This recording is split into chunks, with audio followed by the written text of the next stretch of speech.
ஜெய் ஸ்ரீராம். அடியேன் ஜிஎம் சுவாமிஜி. இன்றைய பக்தி தலைப்பிலே வைகாசி விசாகத்தை பற்றிய சிறப்பு.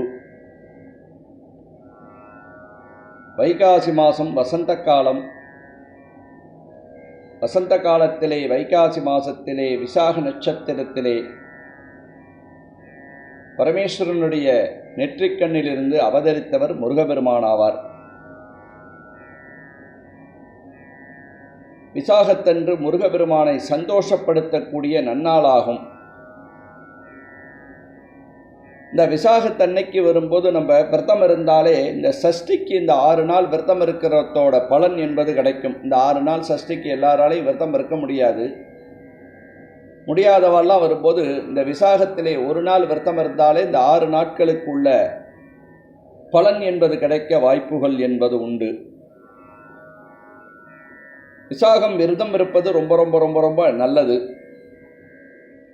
விசாகத்தன்று ஆலயம் சென்று முருகன் ஆலயம் சென்று முருகனை தரிசிப்பதும், முருகபெருமானுக்கு அபிஷேகம் செய்வா. அந்த அபிஷேகத்திலே 6 விதமான அபிஷேக பொருள்கள், நிறைய அபிஷேக பொருள் இருந்தாலும் முக்கியமான பொருள் என்பது இறைவனை சந்தோஷப்படுத்தக்கூடிய ஒரு பொருளாகப்பட்டது பால், பஞ்சாமிர்தம், தயிர், சந்தனம், இளநீர், பன்னீர் என்று சொல்லக்கூடிய முக்கிய பொருளை வாங்கி கொடுப்பது ரொம்ப ரொம்ப ரொம்ப ரொம்ப நல்லது.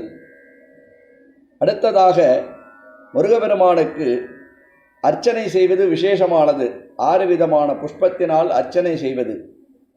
விசாகத்தன்னைக்கு அவங்கவுங்க வரும்போது நட்சத்திரத்தை வச்சு அர்ச்சனை செய்யக்கூடாது. இறைவனுடைய பெயருக்கே வரும்போது அர்ச்சனைகள் செய்யணுமே தவிர, நம்மளுடைய குடும்ப சுபிட்சத்துக்காக அர்ச்சனை செய்யணுமே தவிர, நம்மளுடைய செல்ஃபாக இருந்து எதுவும் அர்ச்சனை பண்ணுறது அவ்வளவு விசேஷம் அல்ல. ஏன்னா அன்றைக்கி அருமுக கடவுள் என்பது முருகபெருமான் அனைவரையும் காக்கக்கூடிய நன்னாளாகும். பிறந்த நன்னாள் வரும்போது எல்லாரையும் காக்கக்கூடிய நன்னாள். அன்னைக்கு 6 விதமான புஷ்பங்கள், மல்லி, முல்லை, செவ்வரளி, தாமரை, ரோஜா, மரிக்குழுந்து, இந்த விசேஷமான புஷ்கள் நிறையா இருந்தாலும் இந்த முக்கியமான ஒரு 6 புஷ்பத்தினால இறைவனை சந்தோஷப்படுத்தி அர்ச்சனை செய்து சந்தோஷப்படுத்தது உன்னதமான பலாபலனை கொடுக்க வாய்ப்புகள் உண்டு. ஆலயம் செல்ல முடியாதவர்கள் வீட்டிலிருந்தே பூஜை பண்ணலாம்.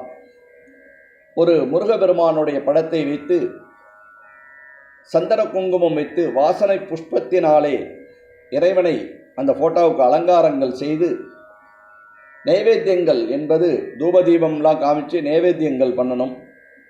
இந்த நைவேத்தியம் என்பது கல்கண்டு சாதம் ரொம்ப விசேஷமானது. அன்னைக்கு 6 விதமான பழங்கள் பண்ணுறது ரொம்ப விசேஷம். வீட்டில் பண்ணுறதுனால 6 விதமான பழங்கள், எந்த வித பழமாக இருந்தாலும் பரவாயில்ல, 6 வித பழங்களும் நைவேத்தியங்கள் செய்து இந்த 6 பேருக்கு அது குழந்தைகளுக்கு ஒரு 6 குழந்தைகளை கூப்பிட்டு வெத்தலைப்பாக்கு வச்சு நம்மளால் முடிஞ்ச தட்சணையை வச்சு இந்த ஒரு 6 பழத்தையும் 6 குழந்தைகளுக்கு கொடுத்து இந்த நைவேத்தியத்தையும் கொஞ்சம் கொடுத்தோமானால் முருகன் சந்தோஷப்படுவார்.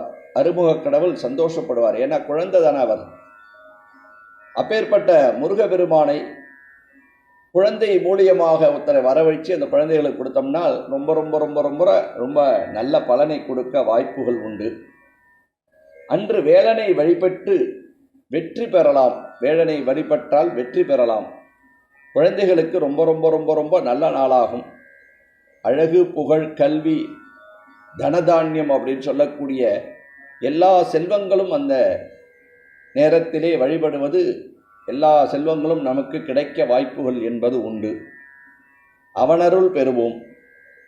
கந்தனுக்கு வேல்வேல், வெற்றிவேல் முருகனுக்கு அரோகரா. வெற்றிவேல் முருகனுக்கு அரோகரா. ஜெய் ஸ்ரீராம். அடுத்த நிகழ்ச்சியிலே சந்திப்போம். நமஸ்காரம்.